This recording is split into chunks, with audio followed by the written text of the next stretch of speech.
மகன் தூய ஆவியின் பெயராலே ஆமென். ஆண்டவர் உங்களோடு இருப்பாராக. உம் ஆன்மாவோடும் இருப்பாராக. நாளைய நற்செய்தி.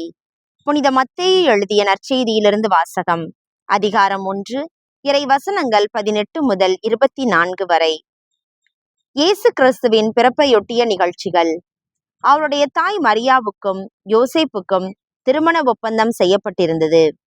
அவர்கள் கூடி வாழும் முன் மரியா கருவுற்றிருந்தது தெரிய வந்தது. அவர் தூய ஆவியால் கருவுற்றிருந்தார். அவர் கணவர் யோசேப்பு நேர்மையாளர். அவர் மரியாவை இகழ்ச்சிக்கு உள்ளாக்க விரும்பாமல் மறைவாக விலக்கிவிட திட்டமிட்டார். அவர் இவ்வாறு சிந்தித்துக் கொண்டிருக்கும் போது ஆண்டவரின் தூதர் அவருக்கு கனவில் தோன்றி, யோசேப்பே, தாவீதின் மகனே, உம் மனைவி மரியாவை ஏற்றுக்கொள்ள அஞ்ச வேண்டாம். ஏனெனில் அவர் கருவுற்றிருப்பது தூய ஆவியால்தான். அவர் ஒரு மகனை பெற்றெடுப்பார். அவருக்கு இயேசு என பெயரிடுவீர். ஏனெனில் அவர் தம் மக்களை அவர்களுடைய பாவங்களிலிருந்து மீட்பார் என்றார். இதோ, கன்னி கருவுற்று ஓர் ஆண்மகவை பெற்றெடுப்பார்.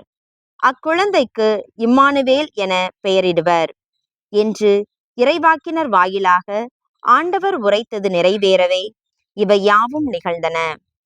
இம்மானுவேல் என்றால் கடவுள் நம்முடன் இருக்கிறார் என்பது பொருள்.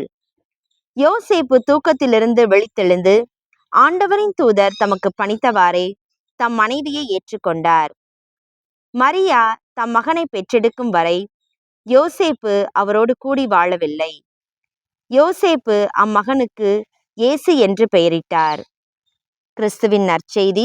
கிறிஸ்துவே உமக்கு புகழ். தந்தை, மகன், தூய ஆவியின் பெயராலே ஆமென்.